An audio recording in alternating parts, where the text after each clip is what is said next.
This symbol, it's not a warning. It's a map. Impossible. We've been translating it wrong for thousands of years. Imagine walking into a dusty library.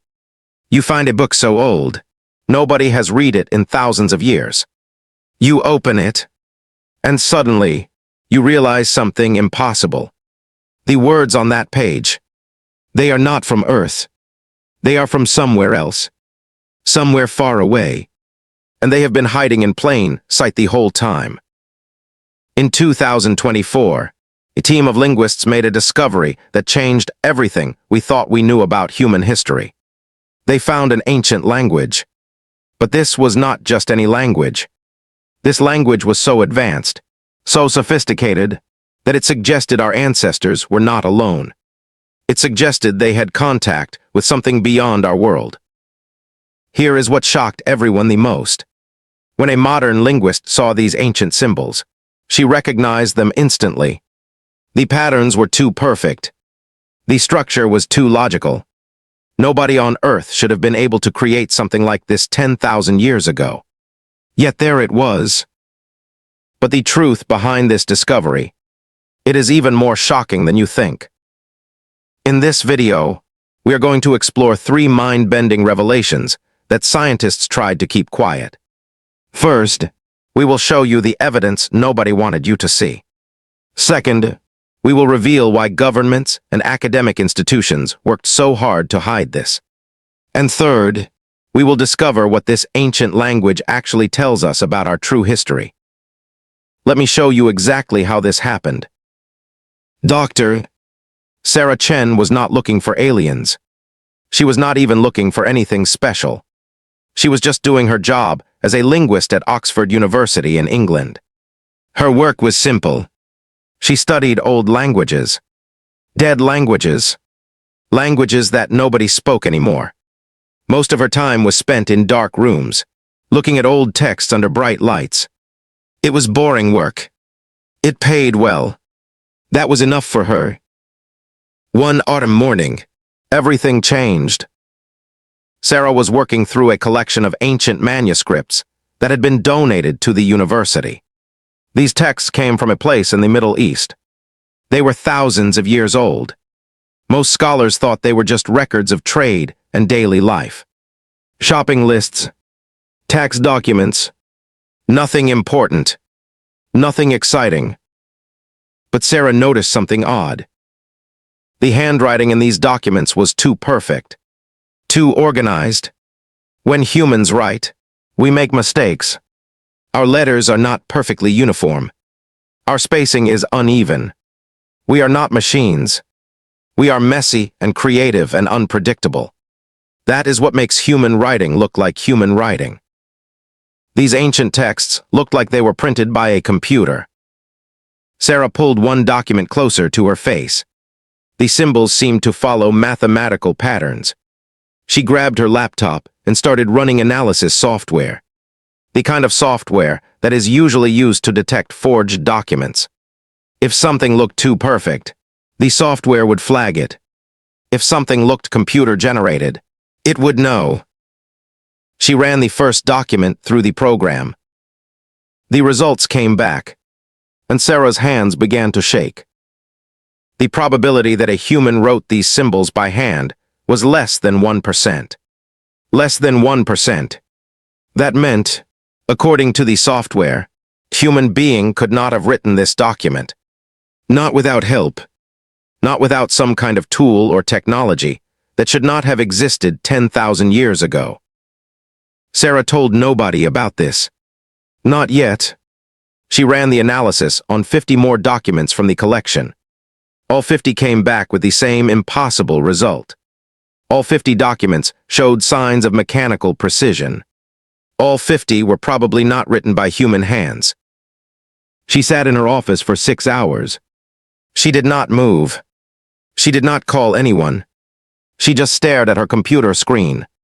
What she was looking at violated everything she understood about history. It violated everything that historians and archaeologists agreed upon. But the most shocking thing was still to come. Sarah decided to look at the symbols themselves more carefully. She was trained in linguistics. She could read dead languages. She could understand ancient writing systems. Egyptian, Sumerian, Sanskrit, all of it. But these symbols, she had never seen anything like them before. She started cross-referencing them against every ancient language database in existence. Nothing matched. Nothing even came close. It was as if these symbols belonged to a language that was completely separate from anything humans had developed on Earth. But then Sarah did something that changed everything. She looked up at her bookshelf. On that shelf sat a book she had kept from her graduate school days. It was a textbook about linguistic theory. It had a chapter on mathematical language patterns.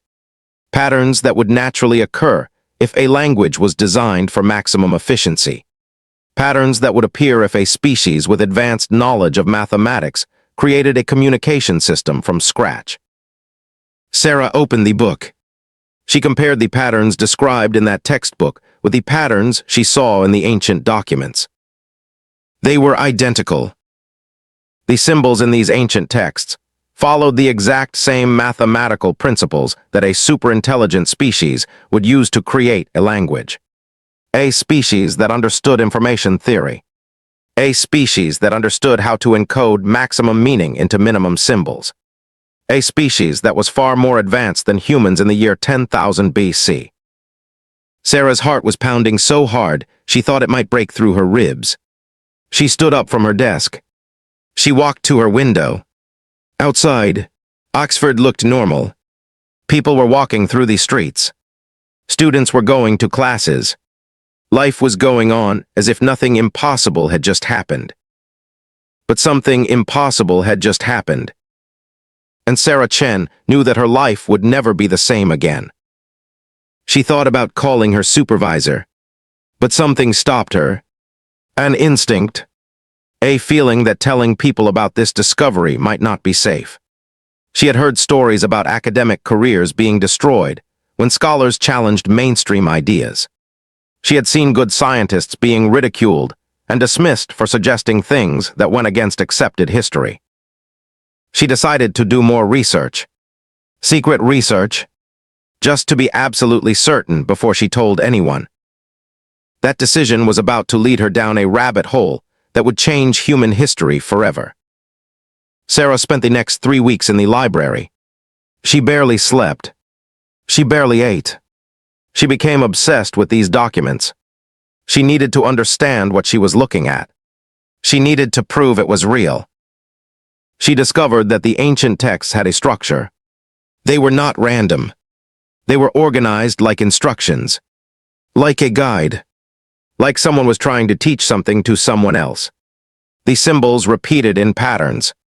The patterns grew more complex as you read further into the text. This looked like a learning manual. Sarah realized what she was holding. She was holding a book written by an intelligent species. A book designed to teach someone how to read their language. A book that had been buried for 10,000 years. A book that was waiting to be found. But who buried it? And why? Sarah started going through university records. She wanted to know where these documents came from originally. Who had donated them? When? And why had they been stored in a forgotten room in the basement of the library? The records showed something strange. The documents had been donated in 1952 by a man named Dr. James Harrison. He was a geologist who had been working in the Middle East. He had apparently found these texts in a sealed chamber underneath the desert sand. He had brought them back to Oxford. And then he had disappeared. Disappeared. Not retired. Not transferred to another university. Disappeared. Sarah searched for more information about Dr. James Harrison. She found old newspaper articles from 1952. They mentioned his discovery. They called it remarkable and extraordinary, but then the articles stopped. After 1952, there was no more news about James Harrison or his discovery. It was as if the entire incident had been erased from public memory. She dug deeper. she found an old letter in the university archives.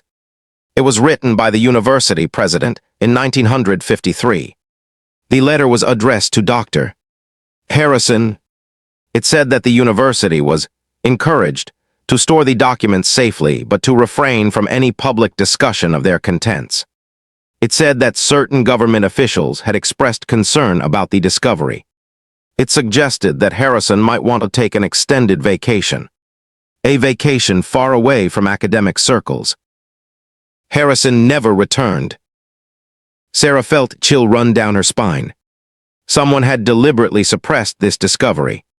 Someone powerful enough to make a respected scientist disappear. Someone powerful enough to keep these documents hidden for 70 years. But why? She decided she needed to tell someone. She could not carry this burden alone. She thought carefully about who to trust. Who would believe her? Who would not dismiss her as crazy? She thought of Professor Marcus Webb. He was retired now, but he had been one of the most respected archaeologists in the world. He had spent his whole career challenging accepted ideas about human history. He had proven many times that mainstream archaeology was wrong. He was exactly the kind of person who might understand what Sarah had found. Sarah sent him an email. She did not tell him everything. She just asked if they could meet for coffee. She said she had a question about ancient languages. He agreed.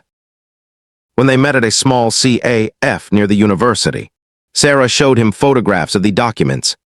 She did not tell him about her software analysis yet. She just showed him the symbols and asked what he thought. Professor Webb looked at the photographs for a long time. He did not speak. He just stared at them. His face grew pale.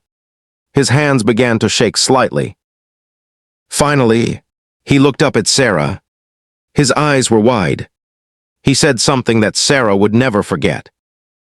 "Where did you get these?" Sarah told him everything. The documents, the software analysis, Dr. James Harrison, the suppressed discovery, the letter from the university president. Professor Webb put down his coffee. He looked around the CAF to make sure nobody was listening. Then he leaned forward and spoke in a very quiet voice. "You need to be very careful about what you do with this information," he said. "I know about Dr. Harrison. I knew him personally. We were friends. After his discovery, people came to see him. Government people. Serious people. They told him to stop talking about it. They told him to forget it ever happened. When he refused, he was forced to leave. I never saw him again." Sarah's mouth went dry. "What happened to him?" "I do not know," Professor Webb said. "Nobody knows. But I know this. There are people in this world who do not want the truth about human history to come out. They have spent decades keeping this secret, and they will do anything to keep it that way." Sarah and Professor Webb decided to work together. They could not go public with their findings yet. It was too dangerous. Instead, they would carefully research the evidence. They would build an airtight case. They would make sure that, when they revealed this to the world, nobody could deny it. They spent months studying the ancient texts. They brought in other linguists that they trusted, people who were open-minded enough to consider the impossible. Slowly, they began to decode the language. What they discovered was astonishing. The language was not random. It had grammar. It had syntax. It had complexity. It was a fully formed communication system created by intelligent beings. But the most incredible discovery came when they started to understand what the texts were actually saying. The texts were not instructions on how to read the language. They were historical records. They were telling a story. A story about visitors from another world coming to Earth. A story about a civilization that existed before what we call human history. A story about knowledge being shared between two species.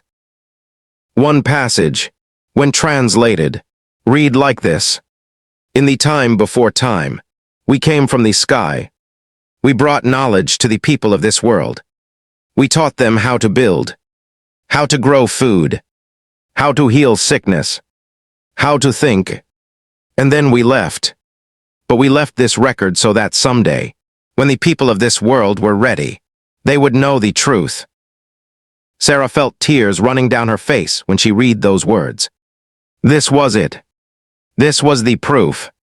This was the evidence that humanity was not alone in the universe. We never had been alone.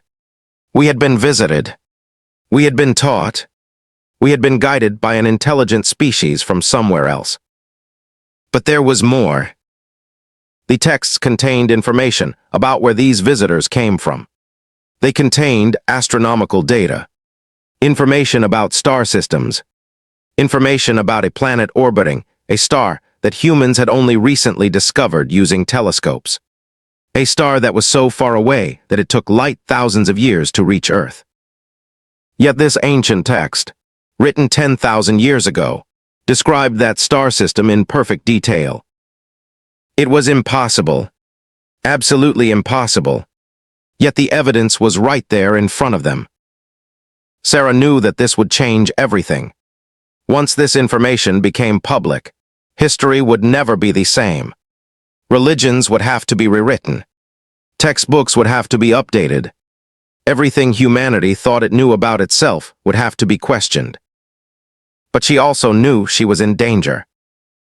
She started noticing things. A man following her on the street. Phone calls with no one speaking on the other end. Her apartment being searched while she was gone. Someone was watching her. Someone who did not want her to reveal what she had discovered.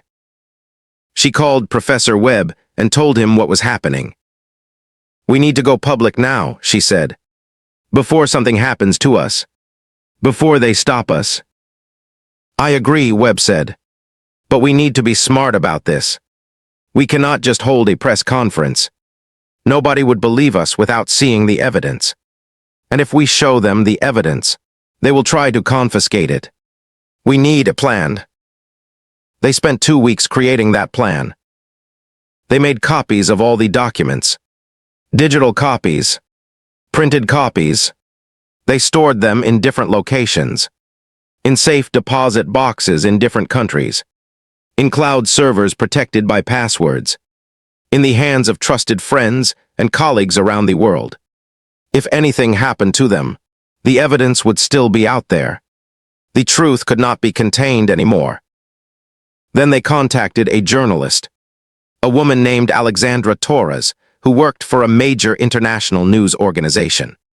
She was known for investigating government cover-ups. She was someone who was not afraid to publish controversial stories. They arranged a secret meeting in a hotel room. When they showed Alexandra the evidence, she wept. She knew what this meant. She knew this would be the biggest story of her career. This would be the biggest story in human history. We need to publish this carefully, Alexandra said. We need to protect you. We need to make sure the story is airtight. And we need to do it in a way that cannot be suppressed. They worked together for 3 more weeks. Alexandra interviewed Sarah and Professor Webb extensively. She verified every claim. She checked every piece of evidence. She even contacted other scientists and linguists to get their opinions on the findings. Everyone said the same thing. If this evidence was real, it was the most important discovery in human history. Finally, they were ready. Alexandra's news organization published the story on a Thursday morning. It went viral immediately. Within hours, the story had spread to every corner of the internet. News outlets around the world were reporting it. Scientists were being interviewed. Historians were responding. The evidence of ancient alien contact with Earth was now public knowledge. The reaction was exactly what Sarah had feared and expected. Chaos, confusion, denial, anger. Some people accepted the evidence immediately. They said that this explained so many mysteries about human history. How ancient people built structures that seemed impossible with the technology they supposedly had. How different civilizations around the world had similar stories about visitors from the sky. How humans seemed to have advanced so quickly in such short amount of time. But others rejected it completely. Religious leaders said it contradicted their faith. Politicians said it was fake news. Mainstream scientists said the evidence was being misinterpreted. Governments launched investigations trying to determine if the story was true. Some governments tried to suppress the story. They said it was a threat to national security. But the evidence could not be suppressed anymore. It was everywhere. On every news channel. On every website. In every newspaper. Millions of people around the world now knew the truth. Sarah became famous.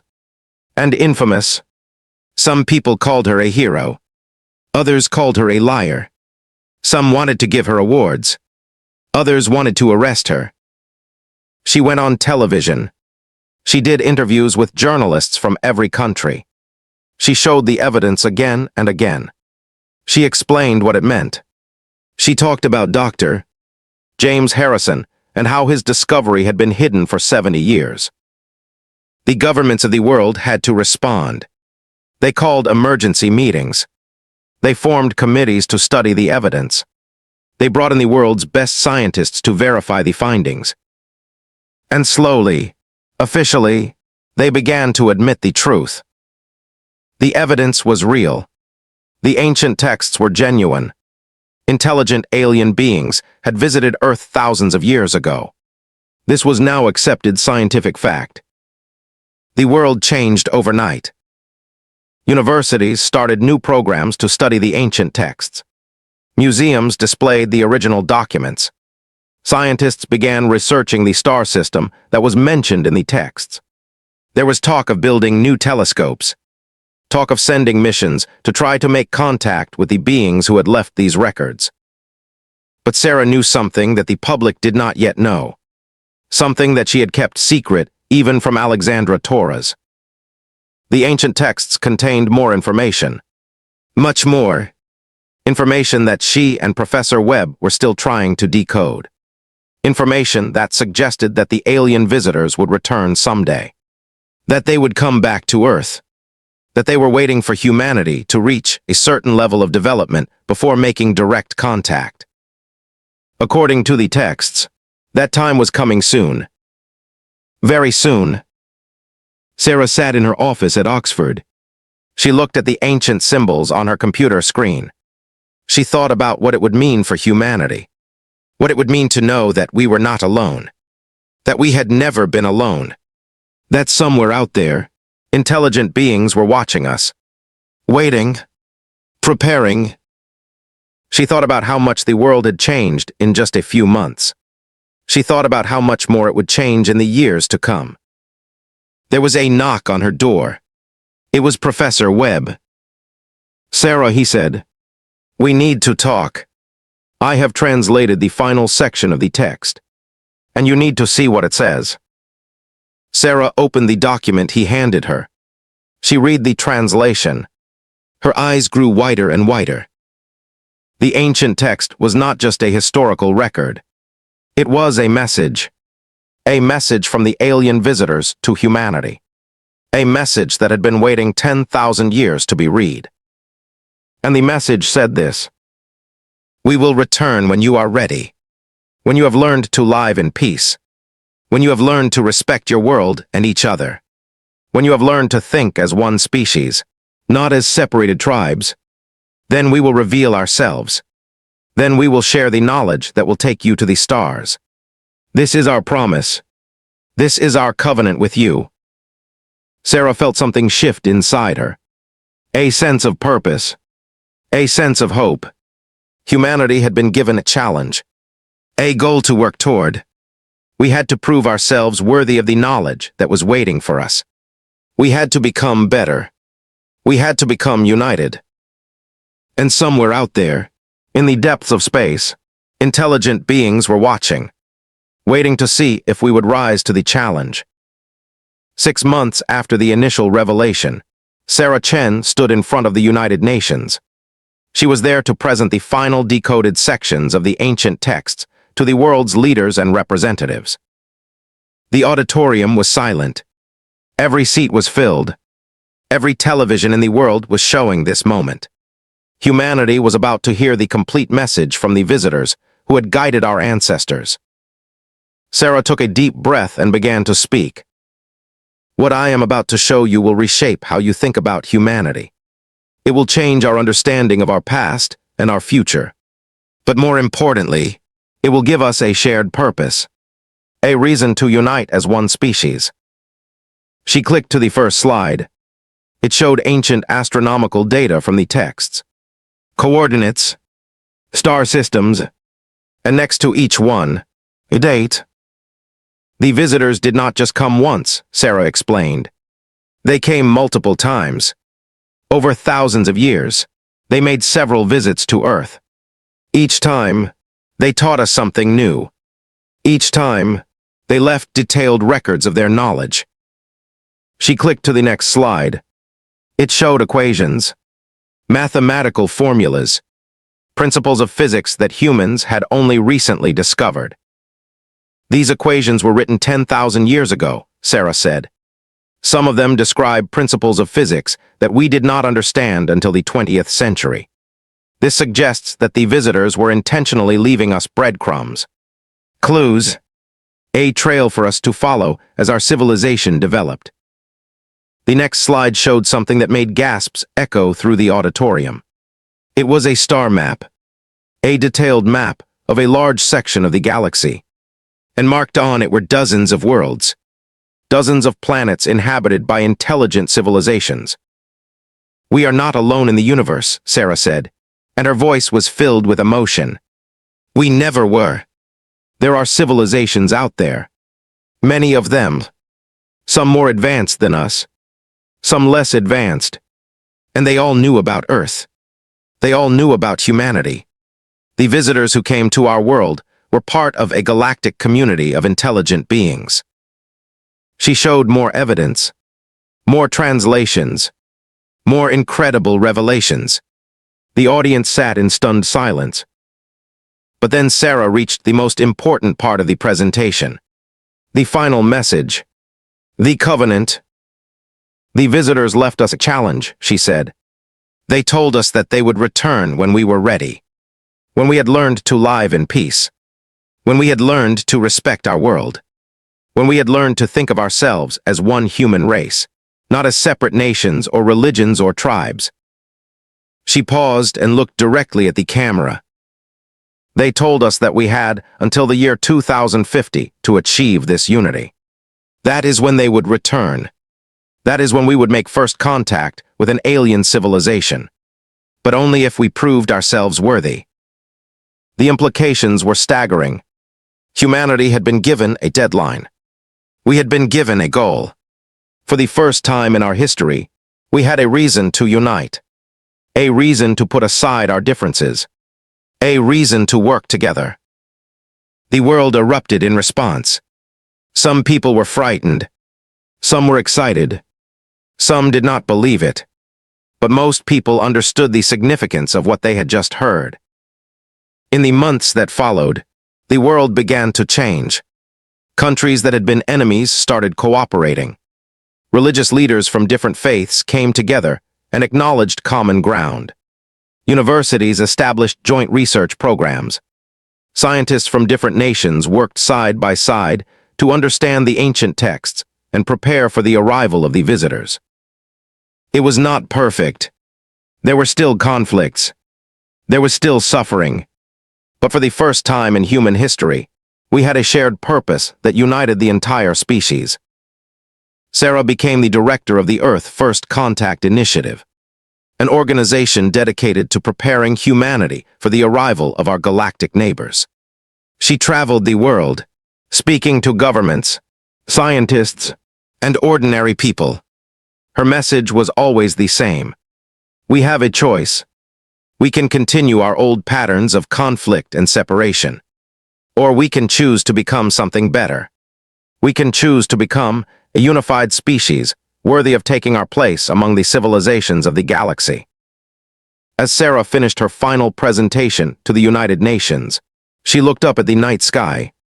Somewhere up there, the visitors were watching, waiting to see what humanity would do, waiting to see if we would rise to the challenge. And Sarah knew that the next chapter of human history was about to begin. The message from the ancient past had been delivered. The challenge had been accepted. Now, the future was in our hands. But here is the twist that nobody expected. When scientists fully decoded the final sections of the ancient texts, they discovered something shocking. The visitors did not come from a distant star system. According to the texts, they came from Earth itself, from a previous human civilization that had advanced beyond what we thought was possible. A civilization that had achieved incredible technological mastery and then left the planet, vowing to return when their descendants were ready. This meant that the aliens were not aliens at all. They were us. They were our future selves. We were not being visited by extraterrestrials. We were being guided by our own evolved descendants from thousands of years in the future. This realization changed everything. It meant that we had the potential within us to achieve what they had achieved. We could advance beyond our current limitations. We could master technology and science in ways we never thought possible. We could become the advanced civilization that would eventually travel back to guide our own ancestors. It was no longer about meeting an alien race. It was about fulfilling our own potential as a species. Let me recap the biggest takeaways from this incredible story. First, humanity is not alone, and we may never have been alone. The evidence suggests that we have been visited and guided by intelligent beings who left records of their knowledge. Second, we have been given a deadline. By the year 2050, humanity must achieve unity and peace. Only then will we be ready for contact. Third, and most importantly, we have the power to shape our own future. The destiny of our species is not written in stone. It depends on the choices we make today. This discovery has changed how we think about ourselves. We are no longer just a primitive species struggling on a small planet. We are part of a larger story. A story that connects our past to our future. A story where we have the power to become something greater. If this video opened your eyes to the possibilities of human potential, I want you to subscribe to this channel. We are exploring more incredible stories about humanity's hidden history and our future among the stars. Hit that like button if this story blew your mind. But here is my deeper challenge to you.